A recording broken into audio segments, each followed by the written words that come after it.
आणि यानंतर मी मंचावरती आमंत्रित करतो सातारा शिवसेनेचे युवा नेतृत्व, तुमचा माझा अभिमान स्वाभिमान, हार पत्करणं माझं ध्येय नाही, कारण मी बनले संघर्षासाठी आणि विजयासाठी। श्रीमंत संजूराजे शिवाजीराजे नाईक निंबाळकर आपल्या समोर व्यक्त होत आहेत। मला लाडा किती तुम्ही भिड किती, मला लाडा किती, द्या द्यायचा जेवढा त्रास, द्या द्यायचा जेवढा त्रास।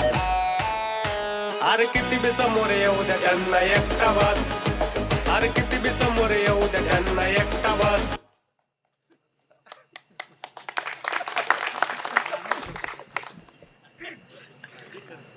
विविध कामांचा लोकार्पण सोहळा आपण ह्या ठिकाणी घेतलेला आहे।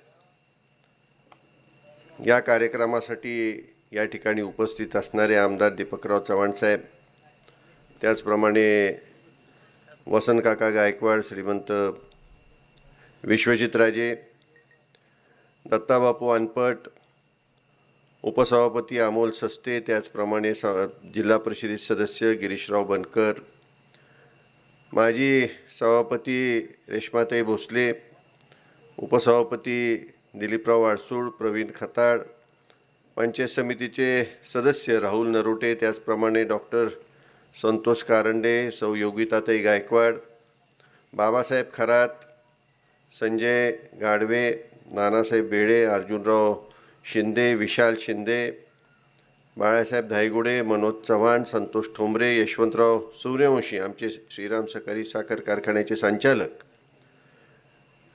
अमोल गायकवाड, पराग बोईटे, ज्येष्ठ मार्गदर्शक बापूराव पांढरे, विनायकदादा अनपट, त्याचप्रमाणे विठ्ठलराव बाबा खरात, बापूराव वाघमारे, संजयराव चव्हाण, शरदराव चव्हाण, बाळासाहेब धायगुडे, अशोकराव गोवेकर, अमोल रासकर, सोमनाथ बागडे, त्याचप्रमाणे सोमनाथ बनसोडे, सुरेशराव गायकवाड, शंकरराव शिंदे, वसंतराव शिंदे, सोनालीताई गोरे, बजरंग गोरे, पांडुरंग बनसोडे, देवीदास दुर्गुडे, हनुमंतराव शिंदे, जयदीप भोईटे, ज्यांनी हा कार्यक्रम घेतला। हा कार्यक्रम घेताना जे प्रामुख्याने पुढं होते ते श्री प्रशांत गाडे, त्यांचे सर्व सहकारी, आपण उपस्थित असणारे आपण सर्वच, कुणाचं नाव राहिलं असलं तर माफ करा, परंतु व्यासपीठावरील सर्व मान्यवर आणि पुढं बसलेली सर्व मान्यवर, आवर्जून उपस्थित असणारा आमचा भगिनी वर्ग, मलाही कल्पना आहे बराच वेळ झाला आहे, कार्यक्रमसुद्धा आपण अत्यंत छोटं जरी आपलं गाव असलं, छोटी जरी वाडी असली तरी आपण अत्यंत सुंदर कार्यक्रम घेतला आहे। रणोरे साहेबांनी बराचसा वेळ त्यातला आपला घेतला, हा भाग वेगळा आहे। आणि मला थोडं आश्चर्य वाटलं, आता युवकांचं नेतृत्व करायचं म्हटल्यानंतर पुन्हा आता उडी मारायला लावू नका, तो प्रसंग असतो। आणि ज्यावेळेला एखादा विषय आपल्याला त्या ठिकाणी कळकळीने मांडायचा असतो आणि तो कुणासाठी मांडायचा असतो तर सर्वसामान्यांसाठी मांडायचा असतो। श्रीराम सहकारी साखर कारखान्याचा विषय या ठिकाणी निघाला। तो जो विषय होता तो त्या ठिकाणी हा कारखाना चालावा, कामगारांचा, त्या कारखान्यावरती अवलंबून असणाऱ्या ऊस उत्पादकांचा, कारखान्याच्या सभासदांचा, ऊस तोडणी वाहतूकदारांचा, या सर्वांचे प्रश्न मार्गी लागावे अशा दृष्टिकोनातून तो एक निर्णय त्या ठिकाणी होत होता। आणि अशा प्रकारचा निर्णय होत असताना त्यामध्ये जर कोणी मिठाचा खडा टाकत असेल तर त्या वेळेला तशी प्रतिक्रिया देण्याशिवाय पर्याय नसतो। म्हणून काय उगाचच देत बसा असा काही समज करून घेऊ नका, परंतु जर तशी वेळ आली तर तशी प्रतिक्रिया द्यावी लागते। आणि ते काही शिवसेनेत गेलोय म्हणून तशी प्रतिक्रिया दिली अशातला भाग नाही। सर्वसामान्याच्या हितासाठी आम्ही कधी कुठेही उतरायला आम्ही सर्व तयार आहोत। ह्या ठिकाणी विश्वजित राजे त्यांच्या सहित आम्ही सर्व तयार आहोत, एवढंच या ठिकाणी सांगू इच्छितो। प्रश्न तसा असेल, सर्वसामान्याचा असेल तर आपल्याला सर्वांना उतरावंच लागेल। आणि त्यात आता आपण शिवसेने पक्षामध्ये गेलोय, आता शिवसेने पक्षाचाच त्या ठिकाणी एकंदर प्रतिमा जी काय आहे त्या आपण गेल्यामुळं त्या प्रतिमेबरोबर आपण गेलोय असं काही समजू नका। शिवसेनेची प्रतिमा आणि आपली प्रतिमा एकत्रित घेऊन आपल्याला पुढं जायचं आहे. म्हणजे उगाचच कुणावरती आपण अन्याय करत सुटलो हे आपल्याच्यानी कधी होणार नाही. पण कुणावरही अन्याय होईल तर त्या ठिकाणी भाया मागं सारायला मागं पुढं बघू नका, एवढंच लक्षात ठेवा. मला कोणाला इशारा द्यायचा आहे वगैरे अशातला काही भाग नाही. गेल्या 30-32 वर्षापासून आपण राजकारण करतोय. या ठिकाणी अनेक विकासाच्या कामांचं त्या ठिकाणी लोकार्पण आपण सोहळा या ठिकाणी घेत आहात. या वाडीला याला रस्ता सुद्धा नव्हता, आपल्याला माहिती आहे. आणि अनेक वर्ष रस्त्याची मागणी होत असताना रस्ता चांगला व्हावा या दृष्टिकोनातून मुख्यमंत्री ग्राम सडक योजनेमध्ये आपण हा रस्ता बसवला आणि त्यानंतर हा रस्ता झाला. आज आपल्याला याला फारशी काही अडचण वाटत नाही. नाहीतर ह्या ठिकाणी याचं म्हटल्यानंतर बराच विचार करावा लागायचा. आता अंतर कमी आहे पण रस्ता आता अजिबात विचार करावा लागत. जलजीवन मिशनचा विषय निघाला. आता जलजीवन मिशनचं त्या ठिकाणी श्रेय कुणाला घ्यायचं त्यांना घेऊ द्या. आमदार साहेबांनी आपल्याला थोडक्यात त्या ठिकाणी सांगितलं की ज्या वेळेला जलजीवन मिशनची योजना आली त्यावेळेला त्या योजनेचा लाभ हा अधिकाधिक आपल्या तालुक्याला, आपल्या मतदारसंघाला व्हायला पाहिजे. या दृष्टिकोनातून जे त्या वेळेला सरपंच असतील, ग्रामसेवक असतील, त्यांना माहिती आहे की किती वेळा आपण त्या ठिकाणी मीटिंग्स घेतल्या आहेत, किती वेळा ही योजना समजून सांगितली. आणि या योजनेला कुठलीही निधीची मर्यादा नाही. आपल्याला पाहिजे त्याप्रमाणे ही योजना आपल्याला पिण्याच्या पाण्यासाठी आपल्या गावामध्ये असणाऱ्या ग्रामस्थांसाठी राबवता येईल. आणि त्यानंतर आपण फलटण तालुक्याचा ह्या मतदारसंघाचा जर विचार केला तर जवळपास 350 कोटीपेक्षा अधिक जलजीवन योजनेसाठी निधी त्या ठिकाणी आपल्याला मंजूर झाला. तेवढ्या निधीच्या योजना मंजूर झाल्या. एकट्या जाधववाडीला जवळपास 62 कोटी मिळणार आहे. आपली वाडी लहान आहे त्यामुळं आपल्याला काही लाखात येत, परंतु जी काही फलटणच्या शेजारची गावं आहेत ती वाढत चाललेली आहेत. ग्रामीण असणारी गावं त्यांचं शहरीकरण होत आहे. त्या ठिकाणी 62 कोटीसुद्धा त्या ठिकाणी जलजीवन मिशनमधून त्या ठिकाणी मान्य करण्यात आले. मला वाटतं किशोरराजे निंबाळकरच त्यावेळेला त्या ठिकाणी त्याचं काम पाहत होते. आणि रामराजांनी आणि आमदार साहेबांनी सांगितल्यानंतर त्यांनी एकही योजना आपली मागे ठेवली नाही. ही त्याची वस्तुस्थिती आहे. आता कोण त्या ठिकाणी कुठं थोडासा फोन केला आणि कुठं लाईट जोडली म्हणून त्या ठिकाणी मीच योजना आणली, अशातला तो प्रकार झालेला आहे. आता कृष्णा खोरेच्या माध्यमातून त्या ठिकाणी आवर्जून सांगितलंच पाहिजे की रामराजे साहेबांनी आणि तत्कालीन स्वर्गीय संपतराव देशमुखांचे काही मंडळी, आपण नाव ऐकून नसाल, कडेपूरचे संपतराव देशमुख ह्या 2 अपक्ष आमदारांनी अपक्ष आमदारांची एकत्रित करून दुष्काळी परिस्थितीत निवडून आलेले हे सर्व अपक्ष आमदार, आणि त्यांनी एकच मागणी केली की आम्हाला कृष्णा खोरे महामंडळाची स्थापना करून आमच्या भागाला पाणी दिलं पाहिजे. आणि त्यावेळेपासून खऱ्या अर्थाने कृष्णा खोरे महामंडळाची स्थापना झाल्यापासून पश्चिम महाराष्ट्रातल्या दुष्काळी भागाला या ठिकाणी बच्छावत आयोगाचा अनपट बापूंनी, दत्ता बापूंनी उल्लेख केला. त्यानुसार पाणी अडवलंच गेलं पाहिजे, ठराविक कालावधीतच पाणी अडवलं गेलं पाहिजे अशी आग्रही भूमिका ज्यावेळेला मांडली. कारण त्याला कारण होतं. बच्छावत आयोगाप्रमाणे जर पाणी वेळेत अडवलं गेलं नसतं तर ह्या पाण्यावरचा हक्क हा पूर्णपणे महाराष्ट्राचा गेला असता. आणि तो विषय गांभीर्याने त्या ठिकाणी स्वर्गीय मनोहरपंत जोशी यांनीही तो घेतला. आणि त्यामुळं खऱ्या अर्थाने केवळ रामराजांमुळं या ठिकाणी हा कृष्णा खोरेची स्थापना झाली. आणि आज जेवढे काही प्रकल्प आहेत, पश्चिम महाराष्ट्रातले जेवढे काही प्रकल्प आहेत, हे केवळ त्यांच्यामुळं मार्गी लागले असं म्हटलं तर अजिबात अतिशयोक्ती होणार नाही, एवढंच लक्षात घ्या. आज म्हणतात मान तालुक्यामध्ये पाणी आलं. बापू, मी अध्यक्ष असताना त्या ठिकाणी पाणी लिफ्ट करून वर जात आहे. त्यावेळेला आपण दुष्काळ पडला होता, त्यावेळेला मोटरी बसवायला लावल्या, पाणी लिफ्ट करून पिण्यासाठी तरी द्या म्हणून आपण आग्रही भूमिका घेतली. त्याच वेळेला मान तालुक्याला पाणी पोचलेलं होतं. आता त्यानंतर कोणी बोटिंग करायला गेलं. मुख्यमंत्री कोण होते त्यावेळेला? पृथ्वीराज चव्हाण होते, पृथ्वीराज बाबा चव्हाण होते. त्यांना बोटिंग करायला कोण घेऊन गेलं? पाणी आणतोय कोण, श्रेय कोण घेते, तीच परिस्थिती आपल्या तालुक्यात आहे. आता नुसती बोर्डच लावत सुटायचं. तुम्ही विचार करा, रामराजेंची आणलेली कामं, दीपकराव चव्हाणांनी आणलेली कामं, ह्या प्रत्येक कामाचे आहे. जर आपण बोर्ड लावायचं ठरवलं असतं तर तुम्हाला यांचे चेहरे बघून कंटाळा आला असता. अशी परिस्थिती आहे. अहो, कुठं 1000 रुपयाचं काम असलं तरी बोर्ड आहे आणि काही ठिकाणी कामच नाही. मग शोधावं लागतं, वा बोर्ड आहे, काम कुठं आहे. आता स्मशानभूमीत सुद्धा जर बोर्ड लावायला लागली तर त्याचं काय बोलायचं, कीव करावीशी वाटते. त्याचा दुसरा कुठला शब्द माझ्या तरी मनामध्ये आत्ताच्या क्षणाला येत नाही. केवळ त्या ठिकाणी सातत्याने श्रेय घेण्याचा प्रयत्न, श्रेय घेण्याचा केविलवाणा प्रयत्न.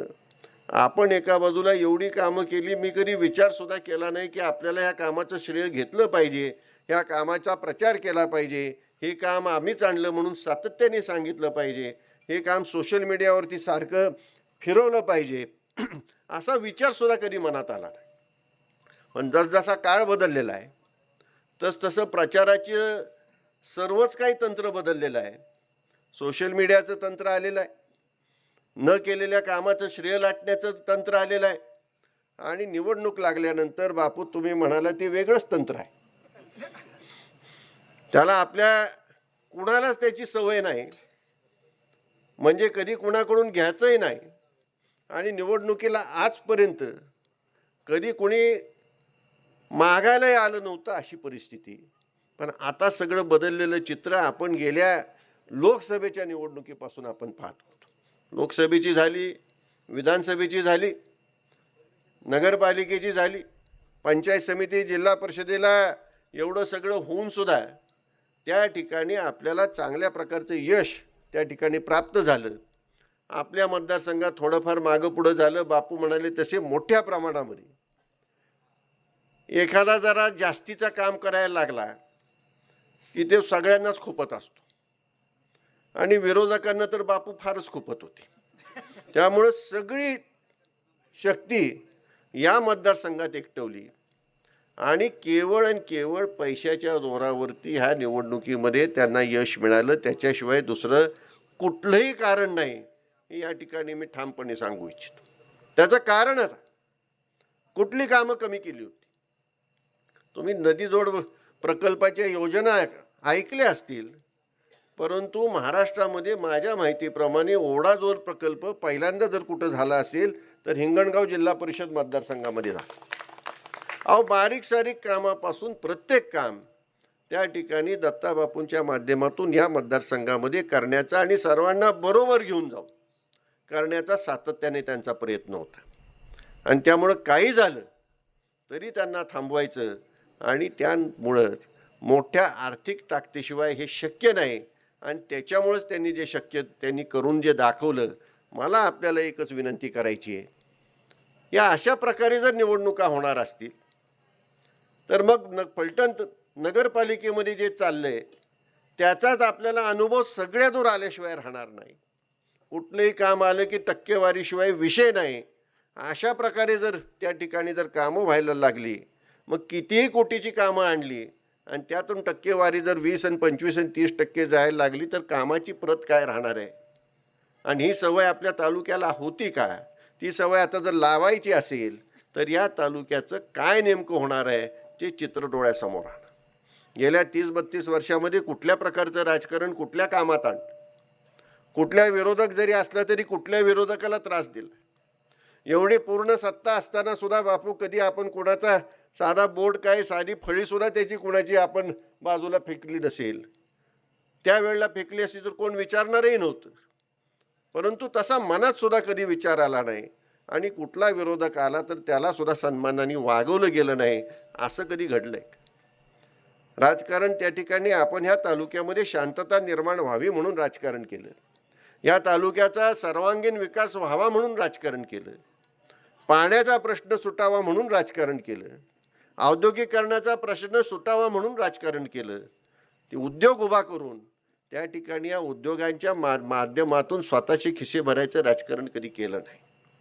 वेडेवाकडे आरोप करायचे, बेछूट आरोप करायचे, खोटे नाटे आरोप करून त्या ठिकाणी जी काय आज राजकारणाची आपण सर्वदूरच परिस्थिती पाहतोय, पुढचा माणूसच फोडायचा आणि विषय संपवायचा. हे कुठेतरी आपल्याला थांबवावं लागणार आहे. या तालुक्याला एक वेगळ्या प्रकारची परंपरा आहे. महाराज साहेबांनी या तालुक्याचं नेतृत्व केलंय, शिवाजीराजांनी केले, स्वर्गीय चिमणरावजी कदम साहेबांनी केले, डॉक्टर भोईट्यांनी केले. आता त्यांच्या काळातली माणसं किती आहेत मला माहीत नाही. महाराज साहेबांच्या काळातली आता कोणीच नसतील, शिवाजीराजांच्या काळातली नसतील. परंतु ज्यांनी या इतर नेत्यांच्या काळातलं जर राजकारण पाहिलं असेल तर अशा प्रकारचं राजकारण कधीही कोणाला अनुभवायला मिळालं नसेल. एकमेकाच्या विरोधात अनेक निवडणुका चिमणराव कदम शिवाजीराजांची झाली, त्यानंतर रामराजांची सुद्धा झाली. दत्ताबापू सुद्धा त्यावेळेला आमदार साहेब चिमणराव कदम साहेबांबरोबर होते. त्यांनी सांगावं की कधी अशा प्रकारची केवळ विरोधक आहे म्हणून कुठे त्रास, कुठं अडचण, त्यांच्या असलेल्या संस्थामध्ये कुठं अडचण निर्माण केली आहे का, असं कधी विचारसुद्धा येत नव्हता. त्यांच्याही येत नव्हता आणि आमच्याही कधी येत नव्हता. कारण संस्था चालली पाहिजे, तालुका चालला पाहिजे. श्रीराम सहकारी साखर कारखाना काही कुणाची जागीर नाही. ती आज तिथं चेअरमन आज डॉक्टर बाळासाहेब शेंडे असतील, रामरायांच्या नेतृत्वाच्या माध्यमातून त्यांच्यावरती विश्वास ठेवणारं संचालक मंडळ असेल. पण हा कारखाना चालला पाहिजे ही भावना ही सर्वसामान्य सर्वांची आज ह्या ठिकाणी आहे का नाही हे पाहायचं आहे का तो कारखाना अडचणीत आणून काहीतरी वेगळं राजकारण साध्य करण्याचा प्रयत्न करायचा आहे. ह्याचाही जर समज नसेल आणि असे जर नेते जर पुढं त्या ठिकाणी येणार असतील तर त्यांना थांबवायची जबाबदारी आपल्याला या तालुक्यामध्ये आपणा सर्वांना घ्यावी लागेल. अन्यथा या तालुक्यामध्ये आणलेले अनेक उद्योग आहेत. लोणंदला आणलेले उद्योग हे कुणाच्या माध्यमातून आहेत? त्यावेळेला लोणंद आपल्याला फलटण खंडाळा मतदारसंघाला जोडलेलं होतं. त्या ठिकाणची MIDC त्या ठिकाणी आलेले उद्योग आपण आठवा. आज एवढा मोठा कमीनसारखा उद्योग आला, निर्धास्तपणे त्या ठिकाणी व्यवसाय करतात कारण या ठिकाणचं नेतृत्व तशा प्रकारचं होतं. आता जर वेगळ्या प्रकारचं नेतृत्वाने जी काही चमक दाखवायला सुरुवात केली आहे, हे उद्योग राहतील का? त्यांना काय फरक पडत नाही. एक कुठं कारखाना कमिन्सचा बंद पडला तर कमिन्स काय बंद पडत नसतं. अख्ख्या जगामध्ये कारखाने आहेत. त्यामुळे तुम्हाला त्या ठिकाणी आता विचार करायचीच वेळ आली आहे की आपण जे काही नेतृत्व गेल्या 30-32 वर्षामध्ये रामरायांच्या माध्यमातून उभं केलं आणि ते नेतृत्व जर वेगळ्या प्रकारचं आज जरी पुढे येत असेल तर ते आपल्याला थांबवायचं का थांबवायचं नाही हा खरा विषय आहे. आणि मग त्याच्यासाठी लागेल तो संघर्ष आपला तालुका वाचवण्यासाठी आपल्याला करायचा आहे. ती काय कुणासाठी, माझ्यासाठी, आणखी कुणासाठी करायचा नाही. तर या तालुक्यामध्ये असलेली परंपरा, या तालुक्यामध्ये असलेलं शांततेचं वातावरण हे टिकवण्यासाठी आणि सर्वसामान्याचा सन्मान राखण्यासाठी, स्वाभिमान राखण्यासाठी त्या ठिकाणी आपल्याला ठामपणे उभं राहण्याची ही भूमिका ही घ्यावीच लागणार आहे. आणि त्याकरताच आपण शिवसेना पक्षाचा पर्याय निवडला. आदरणीय एकनाथरावजी शिंदे साहेबांनी सुद्धा आपल्याला तेवढीच ताकद ह्या ठिकाणी दिली. मला वाटलं की आज आपली शिवसेनेची शाखेची सुद्धा आपण सुरुवात कराल, परंतु तो कार्यक्रम पुढं आपण घेऊ. आणि ज्या ज्या ठिकाणी शिवसेनेच्या शाखा झाल्या त्या ठिकाणी तरुणांमध्ये एक वेगळ्या प्रकारचं त्या ठिकाणी स्फूर्ती आपल्याला बघायला मिळते, उत्साह आपल्याला पाहायला मिळतो. आणि त्यांचा उत्साह, आपण असलेली आपल्याला कामाची तलब, या ठिकाणी असणारे आमदार साहेब, तुम्हाला असा आमदार अक्षरशः हुडकून मिळणार. 15 वर्षापूर्वी ज्या वेळेला ते आमदार म्हणून पहिल्यांदा निवडून आले त्यानंतर आज जे दीपकराव चव्हाण आहेत त्यांच्यामध्ये काही फरक पडलाय का? काही फरक पडलेला नाही. आहे तसेच आहेत का? 2-4 डिफेंडर गाड्या आणि लवाजमा घेऊन फिरताना दिसत आहेत का? अहो, आता 2-4 महिने नाही झाले, 5-6 महिने नाही झाले की परिस्थिती बदलली असती, भाषा बदललेली असती. आज तर आपण अनुभवतोय की अधिकाऱ्यांना जाऊन विचारा कशा प्रकारची भाषा आहे. आज सुद्धा त्या ठिकाणी दीपकराव चव्हाणांच्या तोंडातून कधी तशा प्रकारची भाषा येत नाही. एक चांगली व्यक्ती आपल्याला लाभलेली आणि अशा प्रकारचं नेतृत्व आपल्याला पुढं न्यायचं. या तालुक्याची परंपरा, या तालुक्याला जी काही संस्कृती लाभली आहे ती कृपा करून ती मिटून देऊ नका, एवढीच या ठिकाणी मला आपल्याला विनंती करायची. मी आज आपला अधिक वेळ घेऊ इच्छित नाही, परंतु आपण या सर्व भागाचा अत्यंत चांगला कार्यक्रम घेतला.